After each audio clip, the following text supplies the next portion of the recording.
자, 보도록 합시다. 자, 오늘부터 드디어 여러분들 진짜 이제 고입 과정 수업이 시작이 될 거예요. 알겠죠? 자, 지금 이제 사실 이제 이 마지막 어떻게 보면 중학교 때 마지막 겨울 방학이고 좀 있으면 이제 졸업식도 남아 있는 상황이고 좀 많이 혼란스럽기도 하고 참 어떻게 준비해야 될까 막막하기도 할 겁니다. 알겠죠? 그리고 사실 여러분들부터 완전히 교육 과정이 이제 바뀌고 있는 상황이다 보니까 학생들이 아직도 좀 많이 어색해하는 그런 부분도 많이 있어요. 자, 실제로 이제 우리가 이 통합 교육 과정에서 좀 이번에 많이 바뀌었어요. 국어 같은 경우도. 알겠죠? 그래서 국어 같은 경우도 실제로 이제 이번에 그 개정국어, 공통국어라고 바뀌게 되면서 중학교 때처럼 1학기 한 권, 2학기 한 권 이렇게 두 권짜리 책으로 바뀌어요. 알겠지? 그래서 원래는 예전에는 그냥 한 권 가지고 1년 동안 공부를 했는데 이제는 1학기 때 한 권, 2학기 때 한 권으로 두 권으로 나뉘어서 나오다 보니까 중학교 때와 약간은 좀 비슷한 약간 연장선의 모습을 좀 보이긴 합니다. 하지만 문학 작품들 같은 경우는 이전보다는 좀 많이 어려워졌어요. 고위 작품들이 많이 내려왔으니까 이런 문학 같은 경우 여러분들 특히나 좀 신경을 많이 써야 돼요. 최근에 이제 수능에서도 국어가 점점 어려워지는데 거기에 가장 큰 항목을 하는 게 바로 문학입니다. 오히려 비문학 같은 경우는 그 수능 특강이랑 수능 완성이 연계 지문이라고 있는데 여기서 원래는 50%만 연계하는 게 원칙이었는데 사실 작년, 재작년 2년 동안 계속해서 100% 연계로 지금 나오고 있어요. 알겠죠? 그래서 비문학은 오히려 이전에 비해서는 좀 쉬워지고 있지만 문학이 조금 더 어려워지고 있으니까 여러분들이 이런 부분 굉장히 유념을 하면서 그래서 지금 현재 우리가 진행하는 그런 계획 같은 경우는 첫 번째 시간에 문학을 수업을 하고 잠시 쉬는 시간을 가진 다음에 그 다음 문법 수업하고 또 쉬는 시간을 가지고 이제 마지막 독서 수업을 하는 이렇게 방향으로 선생님이 진행을 하고 있고 지금 여러분들이 받은 교재는 선생님이 다 직접 만든 교재예요. 알겠죠?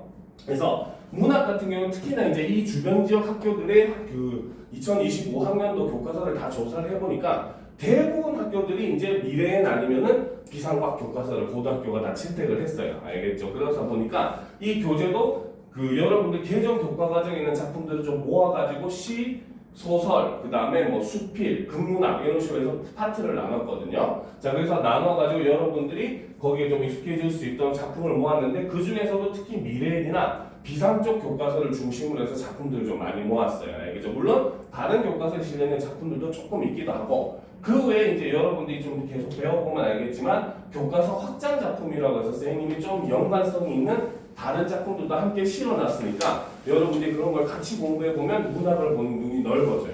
여러분들이 중학교에서 고등학교 올라가면 가장 힘들어하는 부분 중에 바로 하나가 중학교 때는 그냥 학교 수업 시간에 그런 작품만 공부하면 끝이었는데 이제는 완전히 새로운 작품에서 여러분들이 의미를 이해해야 되고 하는 그러한 노력들을 많이 요구를 합니다. 알겠죠? 그래서 특히 동탄 지역 같은 경우는 중학교와 고등학교의 그 일종의 갭차라고 하죠. 문제 난이도 차이가 너무 커요. 진짜 중학교 때는 공부 안 해도 90점이 나오던데 학생들이 고등학교 딱 올라가는 순간 첫 시험에 중학교대로 준비했다가 점수가 60점, 70점 나오는 60점, 70점도 나오면 잘 나오는 거예요. 그래서 정말로 그렇게 나와버리는 경향들이 많이 있으니까 여러분들이 이 겨울방학이라고 하는 두 달의 시간을 어떻게 준비하냐가 어떻게 보면 여러분들한테 가장 어떻게 보면 값진 시간이 될 수 있을 겁니다. 알겠죠? 자, 그럼 오늘 첫 시간 바로 문학 부분에서 내용을 보도록 합시다. 바로 첫 번째 나희덕의 산속에서라는 작품입니다. 아시겠죠? 다 폈습니까? 그치? 자, 이번에 그 새로운 개정 교과 과정을 보니까 이 나희덕 시인의 작품들이 여러 교과서에 많이 실려 있어요. 알겠죠? 그래서 여러분들이 이 작품 여기서 보면 나오겠지만 비상과학 교과서에 실려 있는 작품입니다. 자, 그러면 처음부터 선생님과 함께 살펴보도록 합시다. 자, 길을 잃어보지 않은 사람은 모르리라라는 거죠. 자, 여기서 이 화자는 길을 잃어보지 않은 사람은 모를 것이다 라고 얘기하고 있습니다. 알겠죠? 자, 일단 우리가 고등학교 과정에서는 여러분들 아까도 얘기했지만 제일 중요한 게 작품을 어떤 방식으로 이해하는가를 아는 게 중요한 겁니다. 알겠죠? 자, 그렇기 때문에 선생님이 일부러 수업을 좀 돌려 얘기를 할 거예요. 알겠습니까? 왜? 그래야지 여러분들이 모르는 작품을 보더라도 아, 이걸 어떻게 이해해야 되는구나 라는 걸 파악할 수 있다는 거죠. 선생님 일반적으로 다른 학원에서 수업하듯이 이건 이거야 저건 저거야 하면 쌤도 정말 편해요. 시간도 정말 짧게 끝나고 알겠지. 하지만 그렇게 하면 학생들이 아 이게 왜 이걸까라고 하는 것에 대한 의문이 당연히 해소가 되지 않을 테니까 선생님이 좀 그런 식으로 자세하게 설명을 해주는 게 선생님 스타일이긴 합니다. 알겠죠? 자 일단 보도록 합시다. 길을 보지 않은 사람은 모르리라.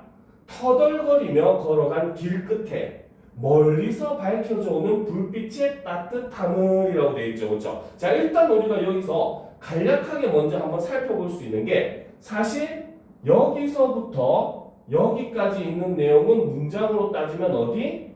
이쪽으로 들어가야 되는 거죠. 올바른 문장을 하면 어떻게? 길을 잃어보지 않은 사람은 터덜거리며 걸어간 길 끝에 멀리서 밝혀주는 불빛의 따뜻함을 모르리라 라고 해야 올바른 문장의 구조가 되겠죠. 그렇죠? 그렇기 때문에 여기서 쓰인 가장 대표적인 표현법은 바로 도치법을 사용을 했다. 그렇죠? 자, 그래서 도치법을 사용을 함으로써 바로 이 부분의 의미를 강조를 하고 있다라고 볼 수 있다는 거죠. 자, 그리고 이제 우리가 이 시의 지금 제목이 산속에서라는 시 제목이잖아요. 그렇죠? 그러니까 바로 여기서 이 길이라고 하는 것은 일반적으로 물론 작품의 내용에서만 봤을 때는 산속에서 길을 헤매다가 뭔가 저 멀리 불빛을 봤을 때 그런 뭡니까 따뜻함 이런 걸 얘기한다라고 볼 수가 있어요. 하지만 일반적으로 굉장히 많은 시에서 길이라고 하는 건 대부분 인생을 상징하는 경우가 많습니다. 알겠죠? 그래서 이 길이라고 하는 건 일종의 인생을 의미한다. 삶을 의미한다. 라고 볼 수 있다는 거죠. 그러면 여러분들이 바로 뭡니까? 여러분들이 생각을 했을 때 내가 인생을 살다가 뭔가 길이 잃어버렸다고 얘기했잖아. 그렇지? 뭔가 목표를 잃어버린 막막한 그런 순간에 저 멀리서 불빛을 봤대. 그렇다는 건 여기서 불빛의 의미는 무엇을 의미한다? 막막했던 내 삶의 일종의 한 줄기 희망. 그렇죠? 이런 걸 상징한다라고 볼 수 있다는 거죠. 그래서 희망, 위안, 위로 이런 걸 상징한다라고 우리가 생각을 할 수가 있다는 겁니다. 알겠죠? 자, 그 다음 이제 두 번째 연으로 한번 보도록 합시다. 자, 막무가내의 어둠 속에서 누군가 맞잡을 손이 있다는 것이 인간에 대한 얼마나 새로운 발견인지라는 거지. 그렇지? 자, 여기서 막무가내의 어둠, 그냥 어둠도 아닌 막무가내의 어둠이라고 얘기를 함으로써 바로 뭐다? 어둠의 속성을 굉장히 강조해주는 이런 표현을 사용을 했다는 거죠. 그만큼 바로 뭐다? 너무도 막막한 그러한 어둠 속에 있다라고 볼 수가 있다는 겁니다. 알겠죠? 그래서 막무가내 어둠 속에서 누군가 맞잡을 손이 있다는 것이라는 거죠. 그러면 여기서 이 어둠, 내가 어디 있는지도 모를 듯한 그런 어둠 속에 누군가 내가 맞잡을 수 있는 이 손이라고 하는 것은 역시 마찬가지 일련의 그런 불빛과 마찬가지로 희망, 위로, 위안 이런 걸 의미한다라고 볼 수 있다는 거죠. 그렇죠? 자, 그래서 손이 있다는 것이 자, 인간에 대한 얼마나 새로운 발견인지라는 거죠. 자, 그 말은 바로 뭐다? 이 누군가 맞잡을 손이 있다는 것은 그 인간에 대한 우리가 큰 새로운 발견을 할 수 있는 것이다 라고 얘기를 한다는 것은 다른 말로 얘기하면 바로 무슨 의미로 해석을 할 수가 있다. 이것은 이꼴 인간이라고 하는 존재는 바로 뭐다? 누군가의 위로가 될 수 있는 그러한 존재이다 라고 하는 화자의 깨달음이 들어있다는 거죠. 알겠습니까? 그러니까 우리가 아무것도 없는 그런 어둠 속에서 혼자라고 생각하고 길을 더듬어 가고 있는데 누군가가 손을 잡아준다면 그거는 그 사람에게 어마어마한 위로가 될 수 있고 그 손을 내밀 수 있는 건 인간이면 누구나 할 수 있는 일이다라고 화자는 얘기를 하더라는 거죠. 자, 그 다음 봅시다. 삶 속에서 밤을 맞아본 사람은 알리라라는 거죠. 자, 그러면 산 속에서 밤을 맞아봤던 사람, 이 사람은 바로 뭐다? 시련이나 고난을 겪어본 사람이다. 이렇게 볼 수 있다는 거죠. 자, 그래서 산 속에서 밤을 맞아본 사람은 알리라. 그 산에 갇혀 작은 지붕들이 거대한 산줄기보다 얼마나 큰 힘으로 어깨를 감싸주는지. 자, 그러면 여기서 이 작은 지붕들이 하는 역할은 바로 뭡니까? 거대한 산줄기보다도 더 화자를 어떻게 큰 힘으로 어깨를 감싸주는 존재죠. 그렇죠? 그렇기 때문에 작은 지붕들도 일종의 바로 위안, 위로 이런 걸 의미한다고 볼 수 있죠. 그래서 이 시에서는 지금 앞에서도 바로 뭡니까? 불빛이나 아니면은 손, 그 다음에 지붕들 이런 것들은 전부 다 지금 긍정적인 의미의 시어로서 사용이 되고 있는 거고, 이 시에서 결국 얘기하고자 하는 건 결국 뭐다? 바로 이런 시련과 고난을 겪는 과정에서 우리가 무엇을 통해 위로를 얻을 수 있는가, 위안을 얻을 수 있는가를 얘기하는 그런 시라는 겁니다. 알겠죠? 그래서 그 산에 갇힌 작은 지붕들이 거대한 산줄기보다 얼마나 큰 힘으로 어깨를 감싸주는지라고 해서 어깨를 감싸준다. 그렇죠. 이것도 역시 바로 위로와 위안이 되어 주는 그러한 존재다라고 이야기를 한다는 거죠. 자, 드디어 마지막 연을 보답시다. 자, 먼 곳의 불빛은 나그네를 쉬게 하는 것이 아니라 계속 걸어갈 수 있게 해준다는 것을 이라는 거죠. 자, 그래서 이 먼 곳의 불빛이라고 하는 것은 아까 첫 번째 연에서 나왔었죠. 바로 일종의 희망, 위로, 위안. 계속해서 지금 같은 내용을 이야기를 하고 있습니다. 알겠죠? 그리고 이러한 불빛이 있기 때문에 바로 이 나그네라고 하는 존재, 그쵸? 바로 어려움에 처한 존재가 되겠죠. 자, 이 나그네를 쉬게 하는 것이 아니라, 그렇죠? 즉 일시적, 여기서 쉬게 한다라고 하는 것. 자, 그러면 여러분들은 시를 파악할 때 이런 걸 조심해서 파악을 해야 돼요. 알겠습니까? 지금 이 화자는 먼 곳의 불빛이라고 하는 건 나그네를 쉬게 하는 게 아니라 계속 걸어갈 수 있게 한다고 얘기했잖아요. 그렇죠? 그러면 이 화자의 입장에서는 바로 이 화자는 쉬게 하는 거를 긍정적으로 보고 있을까? 부정적으로 보고 있을까? 좋게 보고 있을까? 안 좋게 보고 있을까? 불빛은 화자를 쉬게 하는 것이 아니라 계속 걸어갈 수 있게 한다고 했잖아. 그렇죠? 그러면 이 쉬게 하는 거에 대해서는 화자가 별로 좋지 않게 생각한다고 우리가 파악을 할 수 있다는 겁니다. 알겠죠? 그렇기 때문에 여기서 쉬게 하는 것은 그저 바로 뭐다? 일시적인, 그렇죠? 바로 일시적인, 일시적으로, 선생님이 일시적으로 나그네를 편하게 하는 것을 의미한다는 거죠. 그래서 이 화자는 일시적인 것보다는 바로 뭐다? 그 사람이 힘을 계속 낼 수 있는 일종의 원동력이 되어주기 때문에 불빛이라고 하는 게 나그네에게 큰 의미가 있다라고 시에서 이야기를 하고 있다는 겁니다. 알겠죠? 여러분들이 이렇게 화자가 이 대상에 대해서 긍정으로 보냐 부정으로만 보냐만 먼저 판단을 하더라도 실제로 문학 문제에서 대부분 시 문제에서 거의 한 50~60%는 풀어낼 수가 있어요. 특히 고1 과정에서는. 알겠습니까? 그래서 여러분들 일단 이러한 시를 맞이했을 때 가장 중요한 건 바로 여기서 쓰인 시어가 긍정의 의미냐 부정의 의미냐 요거부터 파악을 해두면 됩니다. 그래서 이 시 같은 경우는 바로 산속이라고 하는 그러한 공간을 통해서 인간이 그런 살면서 맞이하게 되는 일종의 시련, 고난을 의미한다라고 볼 수 있고, 그 속에 이제 길이라고 하는 것을 하나의 인생이라고 묘사를 한다라고 볼 수 있다는 거죠. 그 길을 걸어갈 때, 어둠을 맞았을 때, 즉 시련과 고난을 닥쳤을 때, 그때 바로 그 작은 불빛, 나누어주는 손 이런 것들이 사람들에게 위로가 될 수 있는 존재고, 인간은 그런 것을 줄 수 있는 존재다라는 깨달음을 담은 시가 바로 이 나희덕의 길이라고 하는 시입니다. 알겠습니까? 그래서 나희덕은 인간에 대한 그런 사랑을 얘기하는 작은 생명이나 인간에 대한 사랑을 얘기한 그런 시들을 많이 썼어요. 그래서 중학교 과정에서 보면 이제 배추의 마음 같은 시가 가장 대표적인 나이덕의 작품이다라고 볼 수가 있습니다. 알겠습니까? 자, 그러면 이제 우리가 다음 작품으로 한번 넘어가도록 합시다. 자, 이 작품에 대한 정리적인 내용은 여러분한테 나가는 과제에 선생님이 다 정리해놓고 관련된 문제도 실어놨어요. 알겠죠? 그래서 과제로 풀어보면서 한번 정리를 해보면 좋을 겁니다.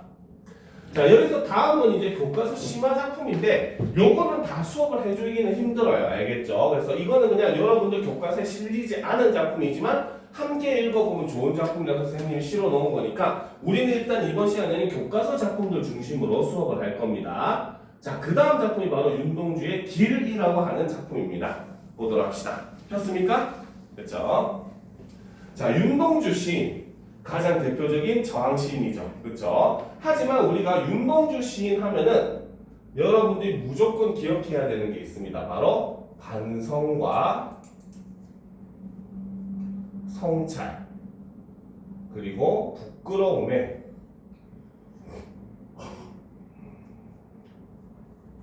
시인이다 라는 걸 여러분들은 꼭 기억을 해둘 필요가 있습니다. 윤동주 시에 무조건 나오는 게 반성과 성찰 그리고 자신의 현실에 대한 부끄러움입니다. 알겠습니까? 자, 이 윤동주의 길이라고 하는 시도 역시 마찬가지의 의미로 우리가 해석을 할 수가 있고 윤동주 시의 전형적인 모습을 좀 잘 보여주는 그런 작품이다라고 볼 수 있습니다. 알겠죠? 자, 그러면 처음부터 보도록 합시다. 자, 잃어버렸습니다. 자, 시작부터 이제 뜬금없이 화자는 잃어버렸다라고 얘기하고 있죠. 그렇죠? 자, 그러면 잃어버렸다라고 얘기를 하지만 우리가 이걸 조금 더 뭔가 있어 보이게 표현을 한다면 그렇죠? 자, 여기서 느끼는 화자의 심정은 자, 잃어버렸다니까 당연히 무슨 마음을 느끼겠어? 무슨 감? 바로 상실감을 느끼겠죠. 그렇죠? 알겠습니까? 그러니까 잃어버렸다는 사실 같은 말이에요. 그죠? 하지만 이제 조금 그 고등학교 올라가면은 시험 문제에서도 이런 용어들, 어려운 말들을 많이 쓸 거예요. 여러분들께서 첫 번째로 학생들이 고등학교 들어가서 시험을 보면서 좌절하는 이유 중에 하나가 보기에 말을 적어놨는데 뭐 한국말이 아닌 것 같아. 알겠죠? 이런 용어들, 어려운 말들, 한자어들 이런 걸 많이 쓰다 보니까. 그래서 여러분들이 지금부터도 자꾸 이런 말들이 더 익숙해질 필요가 있습니다. 알겠죠? 자, 그 다음 봅시다. 무얼 어디다 잃어버렸는지 몰라. 그렇죠? 자, 일단 이 화자는 무언가를 잃어버렸다라고 얘기를 하고 있습니다. 그렇죠? 자, 무얼 어디다 잃었는지 몰라. 두 손이 주머니를 더듬어 길에 나아갑니다라는 거죠. 자, 여기서 이제 우리가 이 윤동주의 작품을 이해하기 위한 배경지식이 하나 필요합니다. 알겠죠? 자, 윤동주 시에서는 아까도 얘기했듯이 반성과 성찰, 부끄러움의 신이다라고 얘기하지만 꼭 하나가 더 나오는 게 있어요. 알겠죠? 이거는 윤동주 작품의 거의 한 80% 확률로 작품 속에 등장을 합니다. 알겠죠? 그건 바로 뭐냐? 바로 윤동주는 자신의 자아를 하나로 표현하는 게 아니라 여러 개로 표현을 해요. 그래서 항상 현실적 자아와 이상적으로 생각하는 그 자아 사이의 간극, 그렇죠? 이 간극 때문에 괴로워하는 모습을 많이 보여주는 시인이 바로 윤동주입니다. 가장 대표적으로 뭐 또 다른 고향 같은 경우도 보면은 내 또 다른 고향에 가서 누웠는데 백골이 따라와 누웠다 해서 여기서 백골은 바로 뭡니까? 현실적인 자, 현실에 안주하려는 마음. 왜? 이때 당시가 일제강점기거든요. 우리는 지금 여러분들한테 물어보면 자신 있게 대답해. 여러분들이 일제강점기 때 일제에 장을 할 수 있었겠습니까? 물어보면 당연하죠. 우리나라를 위해서 목숨 바쳐야 되지 않겠습니까? 하겠지만 실제 이 시대에 갔었으면 여러분들 진짜 그 잘못했다는 건 죽을 수 있는 위기잖아요. 그렇죠? 섭불리 할 수 있는 일이 아닙니다. 알겠습니까? 그럼에도 불구하고 윤동주는 그러한 현실에 대한 안주하려는 마음과 반면에 아름다운 혼이 우는 것인가라고 해서 아름다운 혼, 이상적인 자아로 나아가야 하는가 그 사이에서 항상 갈등하는 모습을 보여주거든요. 알겠죠? 그렇기 때문에 여기서 이 무얼, 윤동주라고 하는 시인이 화자로서 무언가 찾고 있는 이 무얼학시라고 하는 존재는 일종의 뭐라고 볼 수 있다? 바로 본질적인 자아를 현재 잃어버린 상황이다. 그리고 이 본질적 자아라고 하는 건 이꼴 이상적 자아다. 사실 같은 말입니다. 이거는 이런 걸 볼 수 있다는 거죠. 자, 그래서 지금 이 화자는 무얼 어디다 잃어버렸는지 모르겠다라고 얘기하는 것은 일종의 바로 뭐다? 방향성, 목적성의 상실을 지금 경험하고 있다라고 볼 수 있다는 거죠. 자, 그러니까 바로 여기서 얘기하는 화자가 찾고 있는 무언가라고 하는 것은 바로 자신의 자아와 관련된 거잖아요. 그렇죠? 그렇기 때문에 지금 이 화자가 바로 더듬고 있는 이 주머니라고 하는 거는 바로 뭘 의미한다? 바로 화자의 내면 세계를 의미한다 라고 볼 수 있다는 거죠. 자, 그러면서 이제 화자는 이제 주머니를 더듬어 가면서 어떻게 길에 나아가더라는 거죠. 즉 바로 뭐다? 자아를 탐색하기 위한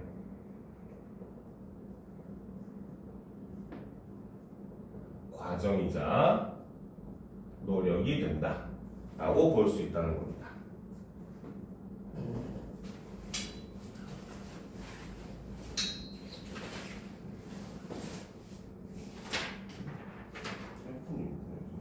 자, 됐죠? 자, 그럼 다음 연으로 넘어가 봅시다.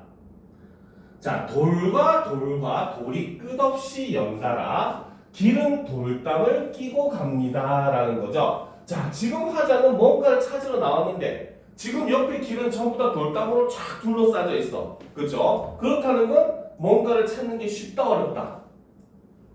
잘 안 보이니까 어렵겠죠. 그렇죠? 그래서 돌과 돌이 끝없이 연달아 길은 돌담을 끼고 갑니다 라는 거죠. 그렇기 때문에 여기서 이 돌담이라고 하는 것은 바로 돌담 너머를 보지 못하게 하는 그러한 존재, 즉 바로 뭐다? 이상적 자아를 찾지 못하게 방해를 하는 그런 존재라고 볼 수 있고, 그러니 이런 것들은 장애물이다 이렇게 볼 수 있다는 거죠. 자, 그래서 담은 쇠문을 굳게 닫아. 그쵸? 자, 여기서 담은 역시 바로 어떻게? 쇠문을 굳게 닫아버렸대요. 즉, 담의 그 너머를 우리가 볼 수가 없도록 완전히 만들어버린다는 거죠. 그쵸? 그렇기 때문에 쇠문을 굳게 닫는다라고 하는 것은 바로 내면적 자아와의 단절을 의미한다. 즉, 내가 본질적인 자아와 완전히 지금 차단이 된 그런 상황이라는 겁니다. 그렇죠? 자, 그러니까 이것은 바로 뭐다? 길 위에 긴 그림자를 들이우고, 여러분들은 이제 물론 그림자가 더운 여름에는 굉장히 좋을 수 있겠지만, 그지? 많은 시에서는 그림자라고 하는 건 주로 암울한 현실이나 미래를 상징하는 경우가 많습니다. 알겠죠? 그래서 이 길 위에 담이 긴 그림자를 들이운다라고 하는 것은 바로 뭐다? 바로 부정적인 현실을 지금 드러내고 있다라고 볼 수 있죠. 실제로 뭐 조세의 난자에다 쏘올린 장흥공이나 그렇죠? 이런 그 작품을 보게 되면은 거기서도 공장의 굴뚝 그늘이 집 앞에 이제 그 뭡니까 마당을 가리고 있었다라고 묘사를 하거든요. 저 소설에서도 이런 것들도 바로 난쟁이 가족이 처할 앞으로의 그런 불안한 미래, 그렇죠? 부정적인 미래를 상징한다라고 많이 설명을 하더라는 거죠. 그렇죠? 그래서 지금 화자가 가야 되는 그 길 위에는 그림자가 들어져 있다라고 하는 건 굉장히 부정적인 현실을 나타내고 이것은 바로 뭐다? 바로 절망적이고 암울한 일제 강점의 현실이다라고 볼 수 있다는 겁니다. 자, 길은 그래서 아침에서 저녁으로, 저녁에서 아침으로 통했습니다라는 거죠. 자, 여기서 길을 보게 되면은 길은 아침에서 저녁으로 흐른 다음에 저녁에서 다시 어떻게 아침으로 이렇게 시간이 순환을 하고 있죠. 그렇죠? 그래서 여기서는 바로 뭐다? 일종의 시간의 순환, 흐름을 나타낸다라고 볼 수 있다는 겁니다. 알겠죠? 자, 그래서 이 시간의 순환과 흐름을 나타냄으로써 이 화자는 뭘 나타내는가? 바로 공간과 시간의 개념을 확장시켜주고 있다.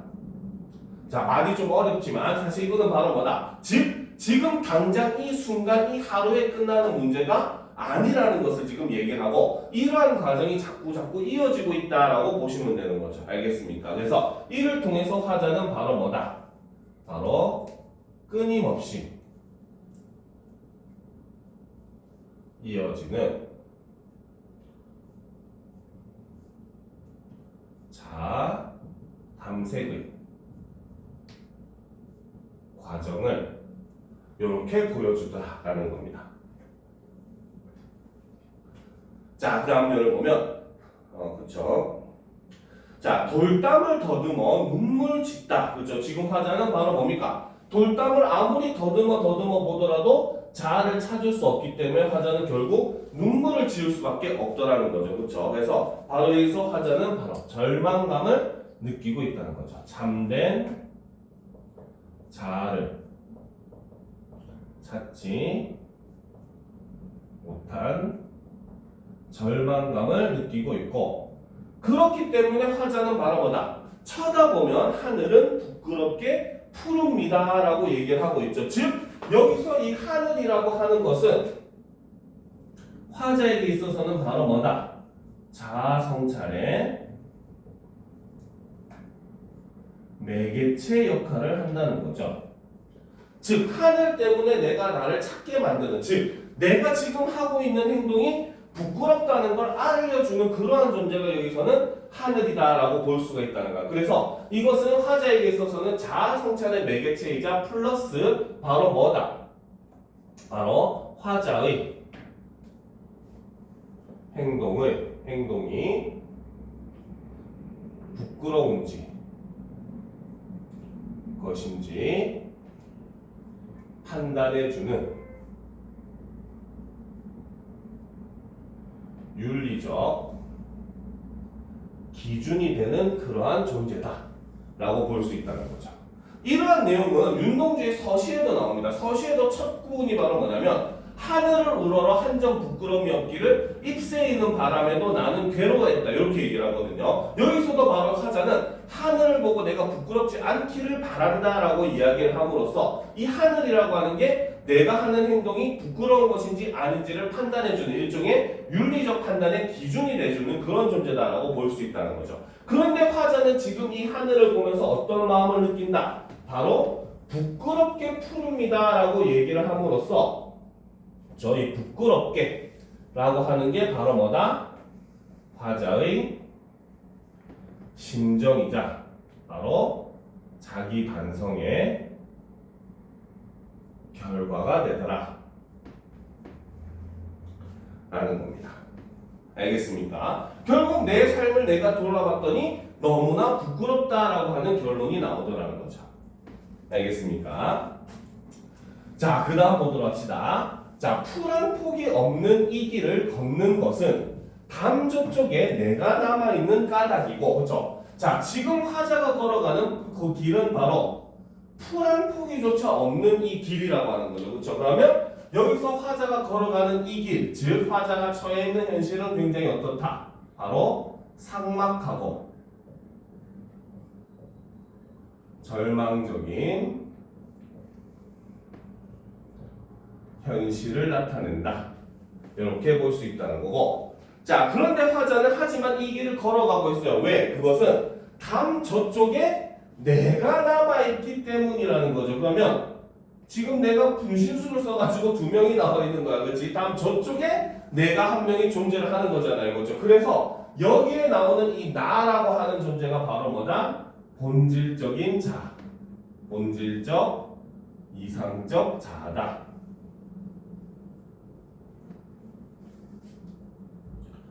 라고 볼 수 있죠.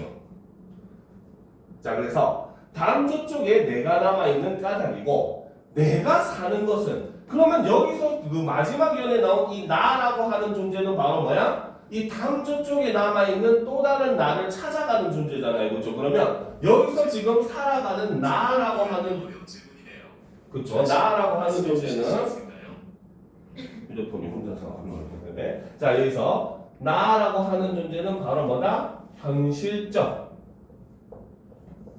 자다 라고 볼 수 있다는 겁니다. 그래서 이것은 내가 사는 것은 다만 바로 뭐다? 잃은 것을 찾는 까닭입니다 라는 거죠. 그래서 잃은 것을 찾는 까닭, 즉 화자가 살아가는 삶의 화자의 삶의 목표라고 하는 것은 바로 무엇이다? 바로 진정한 자아와 역사를 찾기 위해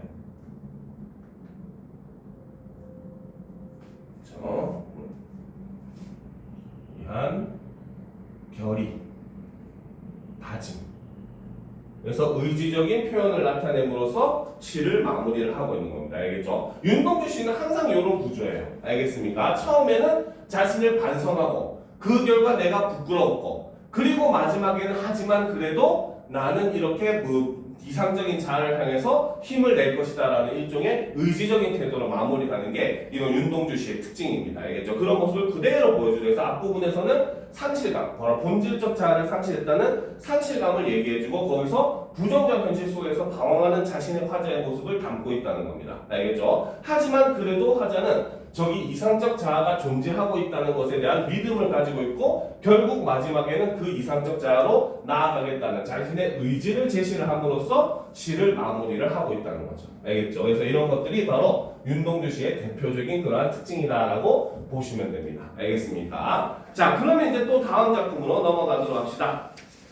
그렇죠? 확장하기는 일단 넘어가고 자, 윤동주의 또 다른 작품, 그죠? 자, 별 해는 밤이라고 하는 작품이 있습니다. 자, 보도록 합시다. 자, 이 작품은 이제 여러분들이 한 번쯤 좀 들어본 그런 작품일 거예요. 보도록 합시다. 자, 계절이 지나가는 하늘에는 가을로 가득 차 있습니다. 라는 거죠. 자, 여기서 지금 이 가을이라고 하는 것은 작품의 계절적 배경이 되기도 하죠. 그렇죠? 자, 그런데 자, 여러분들이 이런 것들은 이제 문학을 잘한다는 건 이제 이런 눈치가 빠르다는 걸 사실 얘기해요. 알겠죠? 자, 가을 하면은 어떤 이미지가 떠오릅니까, 여러분들은? 가을 하면 어떤 이미지가 떠올라? 물론 한편으로는 이제 막 여러 가지 그 곡식들을 수확하고 하는 풍요로운 이미지도 있지만, 그렇죠? 또 한편으로는 어때? 항상 낙엽이 툭툭 떨어지고 하는 뭔가 겨울로 넘어가는 쓸쓸한 풍경이 우리가 많이 머릿속에 떠오르잖아요. 그렇죠? 그래서 많은 문학 작품에서는 그렇기 때문에 가을이라고 하는 시간은 쓸쓸함의 시간이다라고 많이 해석을 합니다. 알겠죠? 그렇기 때문에 여기서 이 작품에서 나오는 이 가을이라고 하는 시간도 바로 쓸쓸함의 정서를 나타내고 그리고 이 가을이라고 하는 시간에 화자는 이 시를 쓰고 있잖아요. 그렇죠? 즉 나를 반성하고 있는 겁니다. 그래서 이 가을은 자기 반성의 시간도 됩니다.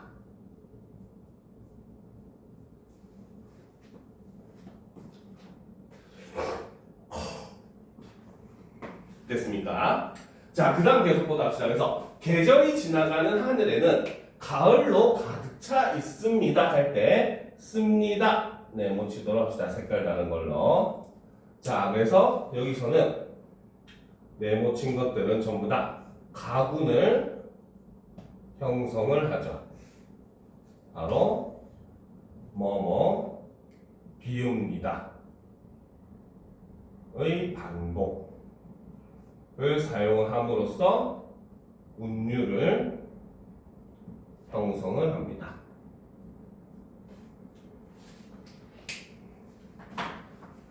됐죠?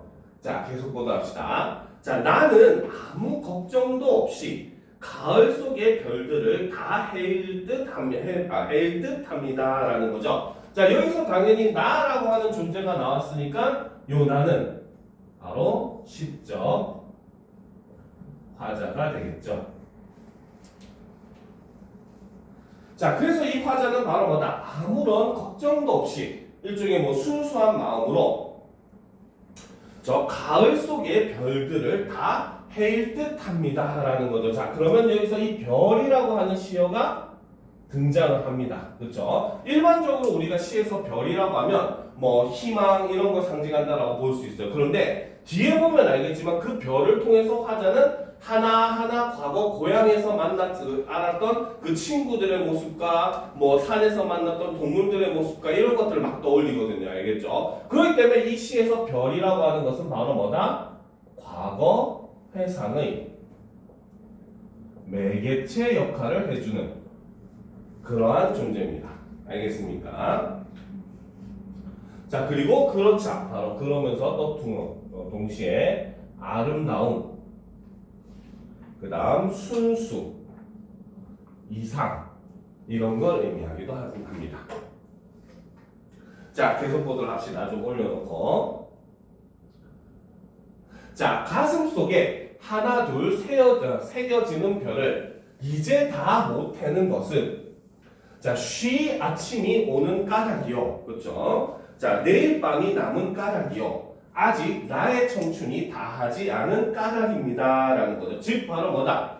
지금 가슴 속에 하나둘 새겨지는 별들이라고 하는 것은 지금 아까도 얘기했지만 여기 보면 알겠지만 별 하나의 추억과 사랑과 쓸쓸함과 동경과 시와 어머니를 떠올리고 그 외 고향의 친구들을 떠올리고 이런 사람들을 떠올리고 있다고 했고, 그렇기 때문에 앞에서 별이라고 하는 게 바로 뭐다? 과거 해상의 매개체다라고 얘기를 했잖아요. 그렇기 때문에 여기서 가슴 속에 하나둘 새겨지는 별이라고 하는 것은 이 별을 보면서 떠오르는 뭡니까? 여러 가지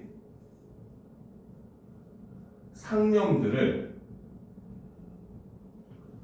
이렇게 별을 통해서 표현을 하고 있다는 거죠. 자, 그래서 이것을 이제 다 못하는 것은 쉬 아침이 오는 까닭이요.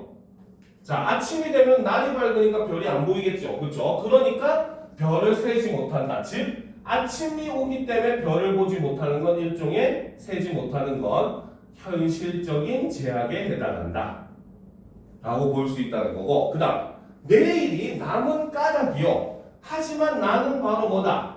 내일이라고 하는 시간도 나에게 존재하기 때문에 나는 굳이 오늘 다 셀 필요가 없다라고 얘기함으로써 일종의 삶의 여유로움, 여유적인 그런 모습을 보여주고, 그 다음 아직 나의 청춘이 다하지 않은 까닭입니다. 즉 나에게는 그래도 아직 청춘이 남아있고 그 말은 앞으로 나에게 뭔가 멋진 미래가 펼쳐질 수 있는 가능성이 있다라고 본다는 거죠. 즉 여기서는 바로 뭐다? 마지막에는 미래에 대한 희망, 기대 이런 걸 나타낸다라고 볼 수 있죠. 여러분들도 마찬가지 이렇게 청춘이 남아있기 때문에 빛나는 미래가 있죠. 지금부터 어떻게 준비하냐가 여러분들의 미래를 결정하는 거니까 자, 윤동주와 같이 반성을 하면서 같이 보도록 합시다. 자, 그래서 지금 화자는 얘기합니다. 별 하나의 추억과 별 하나의 사랑과 별 하나의 쓸쓸함과 별 하나의 동경과 별 하나의 시와 별 하나의 어머니. 자, 여기서 유일하게 어머니라는 말을 지금 반복해서 사용을 하고 있죠. 반복법을 사용을 하고 있습니다. 이걸 통해서 바로 뭐다? 그리움의 심화, 고조 이런 걸 나타낸다라고 볼 수 있다는 거죠. 자, 그리고 이 부분의 특징은 바로 뭐다? 바로 별 하나의 뭐뭐과라는 문장을 반복을 하고 있다는 거죠. 이를 통해서 당연히 운율을 형성하고, 그렇죠? 이를 통해서 운율을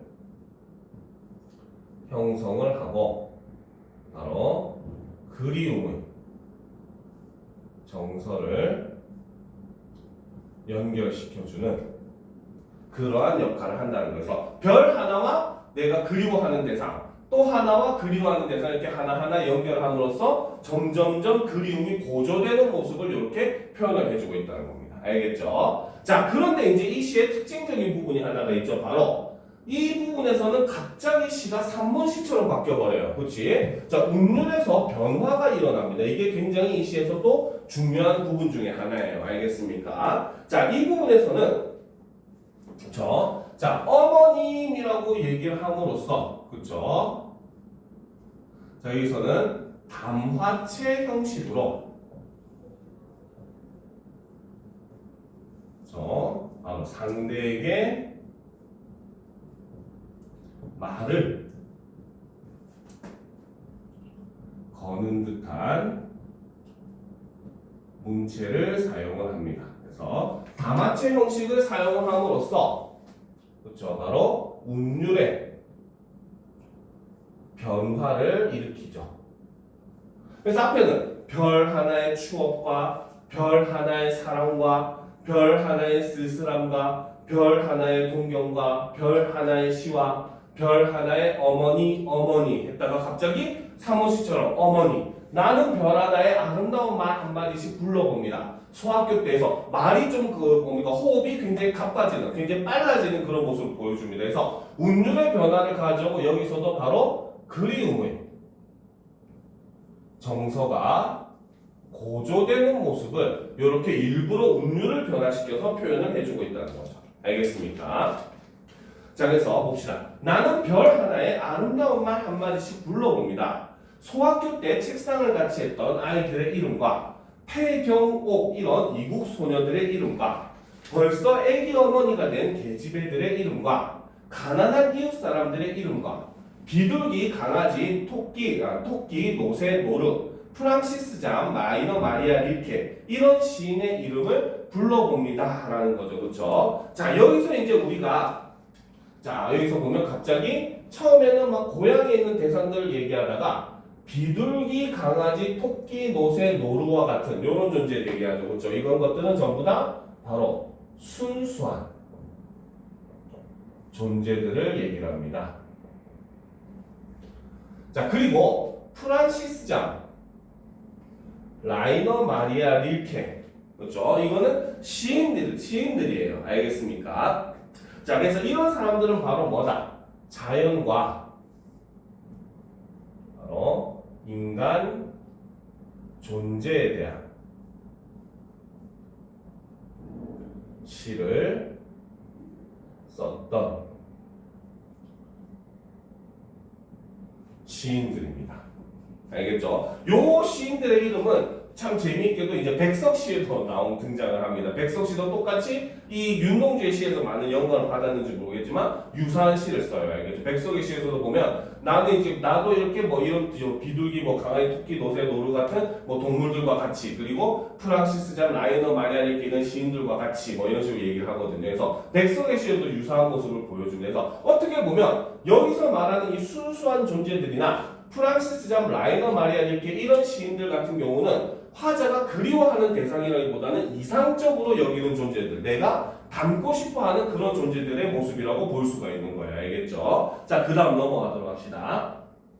자, 얘네들은 너무나 멀리 있습니다.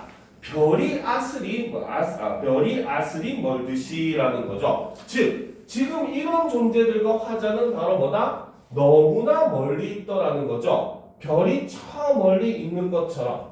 그렇기 때문에 화자는 바로 뭐다? 여기서는 단절감, 거리감 이런 거를 느끼게 된다는 겁니다. 자, 어머니 그리고 당신은 멀리 북간도에 계십니다 라는 거죠. 그래서 이 멀리라고 하는 말을 집어넣음으로써 바로 뭐다? 역시 대상과의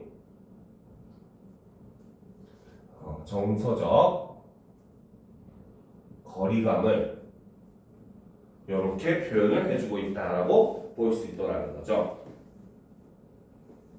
그렇죠? 그리고 이제 여기 말하는 이 북간도는 바로 화자의 고향이 되겠지. 그래서 어머니는 고향에 있고 화자는 지금 어딘가 다른 곳에 와 있는, 그렇죠? 화자의 처지를 그렇게 볼 수 있죠. 실제로 윤동주 같은 경우도 일본에 뭐 유학을 가는 시기도 있었고 실제로 굉장히 활발하게 독립운동을 활동을 했었거든요. 대표적으로 뭐 의열당과 같이 무장 독립단체에도 들어가가지고 활동을 했었던 그런 사람입니다. 알겠습니까? 그러다 보니까 집을 떠나 있는 일이 굉장히 많았었고 그러다 보니 이렇게 가족을 그리워하는 시들을 많이 썼죠. 봅시다. 그래서 나는 무엇인지 그리워. 그렇죠? 여기서 이제 얘기하는 이 무엇이라고 하는 존재. 그렇죠? 아까 윤동주의 길과 마찬가지의 의미가 되는 거죠. 그래서 이 무엇이라고 하는 것은 바로 뭐다? 일종의 이상적 가치. 이런 걸 의미한다라고 볼 수 있다는 거죠.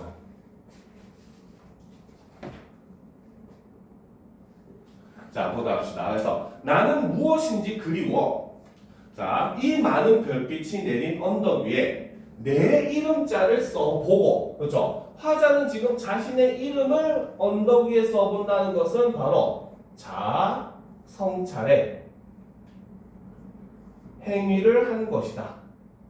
내 이름을 쓰면서 내가 정말 좋은 사람인가라고 생각을 해봤다는 거죠. 그리고는 어떻게? 흙으로 덮어버렸습니다. 내 이름을 썼더니 그게 보고 싶더라, 보기 싫더라. 보기 싫다는 거지, 그렇지? 그러니까 바로 뭐다? 이게 자성찰의 결과가 되는 것이고 일종의 부끄러움, 반성 이런 의미로 볼 수 있다는 거죠.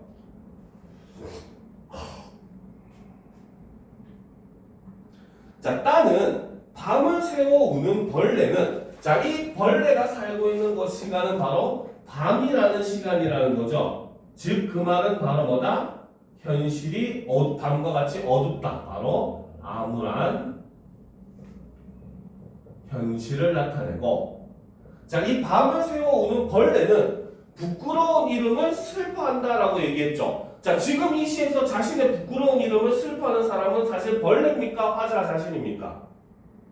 누구겠어? 벌레가 지금 진짜로 자기 이름을 부끄러워하겠어? 화자가 부끄러워하겠어? 화자겠죠, 그렇죠? 그렇기 때문에 이 벌레라고 하는 존재는 바로 뭐다? 바로 감정 이입의 대상이 된다. 라는 거죠. 고등학교 과정에서는 이 감정이입 나오면 무조건 선지에라도 예용이 나옵니다. 알겠습니까? 중학교 때는 뭐 직유법, 의인법 이런 표현법들과 직접적으로 선지에서 내용을 다루고 있다면 고등학교 과정에서는 직유근요 이런 거는 그냥 비유로 퉁쳐서 그냥 얘기를 하는 경우가 많아요. 의인까지 알겠지? 그런데 이제 반면에 이런 감정이입이라든지 알겠죠? 그 다음에 역설, 반어라든지 이런 것들은 고등학교 과정에서는 꼭 시험에 나오는 내용들이 있기 때문에 이런 것들 여러분들이 유념해서 봐둘 필요가 있습니다.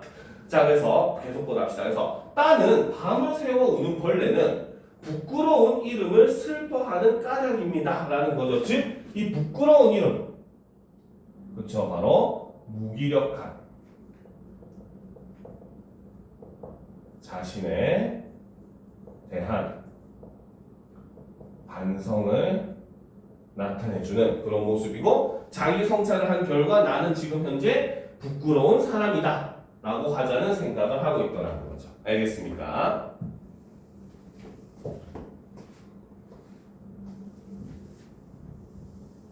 자, 됐습니까? 그쵸? 자, 그런데 봅시다. 그러나, 자, 시에서 그러나라고 하는 말이 나오면 반드시 요거는 앞에 내용과 뒤에 내용이 반대로 이어지잖아요. 그러나는. 그치? 그렇기 때문에 무조건 그러나는 시상의 전환이다 라고 보시면 됩니다. 알겠죠? 자, 그래서 화자는 얘기합니다.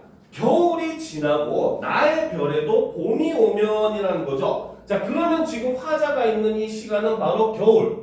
그렇죠? 겨울이라고 하는 것은 바로 뭐다? 혹독한